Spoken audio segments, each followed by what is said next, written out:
When I was a little girl, I knew I wanted to be a mother, and I played with baby dolls constantly. I would take these dolls everywhere, to the grocery store, church, restaurants. One time, my mom and I went out to eat. She asked me to leave the baby in the car, so I strapped the baby in the car seat, which was mine as a baby, and we went inside. Well, my mom locked her keys in the car, and we had to call the police. It was nighttime, and as they were working on the car, the policeman slowly turned to my mother and said, "Is there a baby in the back seat of that car?" Well, of course, they got it unlocked and realized it wasn't real, but they did have a lot of questions for my mom. Fast forward to 2006, when I met my husband, and dating him came an instant family.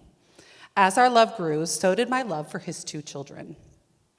Before Jason and I got married, we decided we would have a child together, and this would complete our family.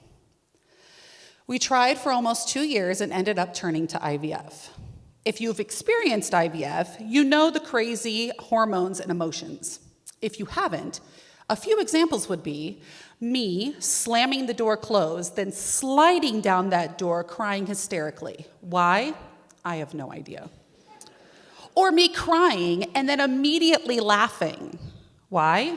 Again, I have no idea. I have an amazing husband. So amazing that he gave me a name for when I was experiencing these emotions. Eunice. He would tell me in a calm voice, "I don't want to speak with Eunice. I'll wait until Nicole is back."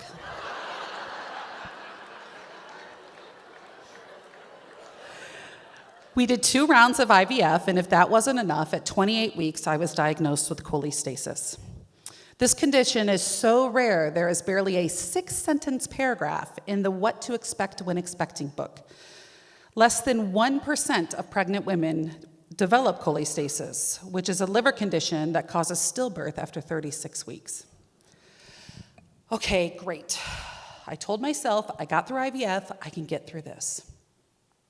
The plus side, if there is a plus side to cholestasis, I had an ultrasound of the baby's heart monitored, so we got to see our little man every week.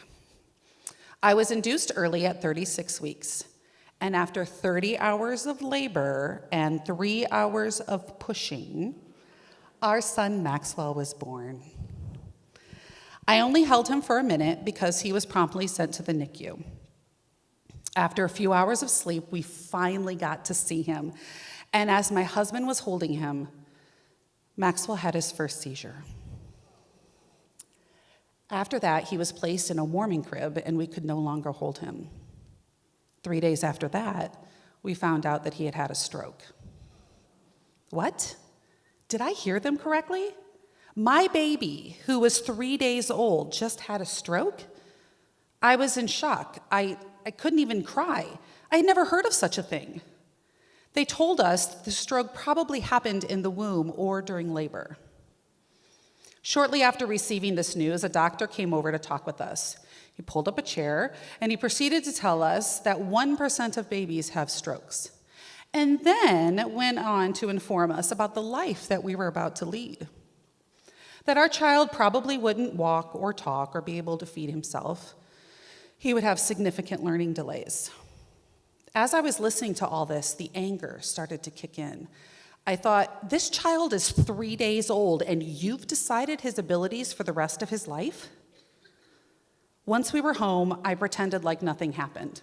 I read all the books about being a mom, but there is nothing about how to prepare for a life with a child with a disability, let alone how you're going to feel. I was just numb, or maybe I wanted to believe nothing really happened. I mean, my baby wasn't showing any signs of a stroke. I just wanted to sit and watch my child all day and night. I thought this is the only way I can protect him. As I sat there, I started to think, was this my fault? Everything I did, he did. Did I eat something wrong? Was I too stressed out during my pregnancy? Maybe I should have pushed for that C-section. Was it my fault that my child had a stroke? This just made me more angry at myself, but I said nothing. 6 months after Maxwell was born, he developed infantile spasms, a rare form of sudden, repeated, uncontrolled seizures. He would have 75 to 100 seizures in one cluster. Only 1% of babies experience this. My God, will it ever stop? I can't take much more of these 1% odds. Why does this keep happening? It's not fair. That was the moment I decided I no longer mattered. I couldn't worry about my feelings anymore. It was now time to worry about my son and only him. Now, I'm not here tonight to tell you about my son's story, although it is truly a remarkable story because he is sitting in the back of the theater, fully capable of understanding everything that I am saying.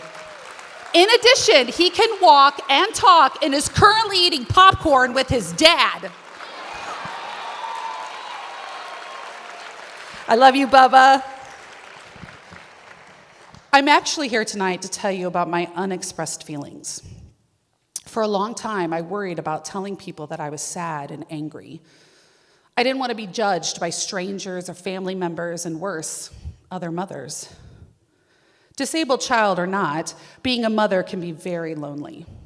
I couldn't handle it anymore. I was tired of putting on this facade. I started seeing a therapist. She helped me realize that I needed to grieve my child. What? Grieve my child? I didn't lose my child. Sure, there were some bumps in the road, but he was beating all the odds. She told me it was because I didn't have the child I thought I would have. That I didn't have the child like everyone else. Great, now I'm a shitty mom for thinking I didn't have the child I thought I would have. I mean, was I jealous of all the other mothers who got to go, had play dates and birthday parties and sleepovers and fights about getting iPhones and driving all over God's green earth for sports and going to friends' houses? And instead, I have a life of driving all over God's green earth, going to therapies, doctor's appointments, hospital stays, surgeries, and enduring countless stares from strangers. I wanted to scream out, do you know that my child hasn't been to a birthday party since he was in kindergarten? He's 11 now. I can't remember the last time he was invited over to play. He has never been to a sleepover at a friend's house. I wanted to say all of this and more, but I couldn't. I needed to be happy that my child was able to do the things he could do. But one day, I did say it out loud. It was more like screaming and crying, but I did say that I was jealous of all the other mothers. Wow. Talk about a huge burden lifted from your shoulders. I could finally breathe. I now understood the mother that I needed to be. I felt like a fighter, a warrior. I made myself a better person, therefore making myself a better mother. Something I realized during this grieving process is that I wasn't alone. Sure, we're the 1% family in terms of all the statistics that follow us in Maxwell's medical journey. I mean, the statistics never stopped. But really, this is what makes my family my family. I was able to turn my 1% into something positive by putting together concerts to raise awareness about pediatric stroke.